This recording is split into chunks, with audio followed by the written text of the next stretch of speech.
Okay, so let's talk about the Elephant Man for a second. Okay? How did he see things? Other people might say what when he was approaching them? Right? When he was saying, I'm going to hit on the prettiest girl in the bar. What might people say to him? You're not what? You're not good enough.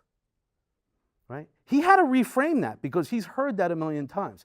So how do you think you would reframe you're not good enough?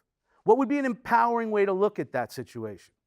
Right? Because if you think about it, you can look at any situation as empowering thoughts or limiting thoughts. And this is what's fascinating about the human mind, is we are meaning makers. Right? I make the meanings of things. Is this a good seminar or a bad seminar? Some of you in this room are going to give me 5 stars. I love you. Some of you are going to give me 1 star. I love you too. Who's right? Same movie, wins the Academy Award, I think stinks. We are meaning makers. We decide what meaning is. Right? The Holocaust, one of the most horrible things to ever happen to human beings. Right? There was a book that was written by a survivor that I read. He didn't define it as the most horrible thing that ever happened. What he defined it as never again. Never again will this happen. So he doesn't look at it as sad. He looks at it as, I'm going to do whatever I can do to make sure that this never happens again. So how you define the situation. Look at the Elephant Man again. I'm ugly.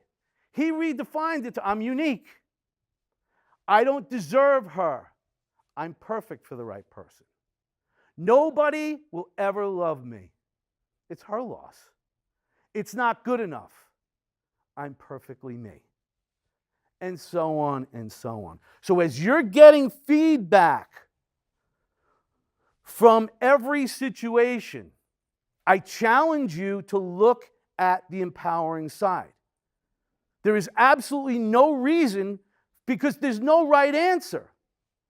Right? You get fired from your job. Some people absolutely takes them months to rebound, as opposed to saying it's their loss, as opposed to saying I'm going to bring tremendous value to the next person that you don't let them define you. Right? I have cancer. Some people think they're going to die. Some people decide that they want to fight. There's no right answer here. But do you think the person that says, I'm going to fight, and looks at it as a challenge is going to have possibly different outcomes than somebody who's just going to shut down and not fight? Somebody that says, if I'm going to die or I'm going to beat this, what attitude is more empowering? There's always a choice. So what we learn from the Elephant Man is winners think differently. You change your thinking, you change your life.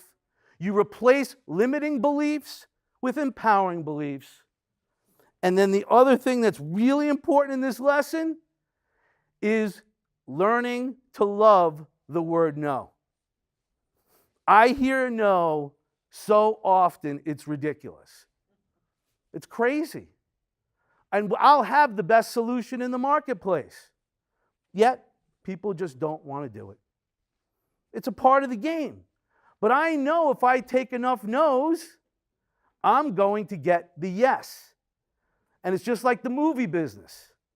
They say, depending upon what you read, 1 out of 20 movies actually make money, or 1 out of 15 movies make money. But the one makes up for all the losses and then brings in the profit. All right, so you need to economically know, and I'm going to show you how to do this, the value, the economic value of the word no. And I actually put a dollar figure on it.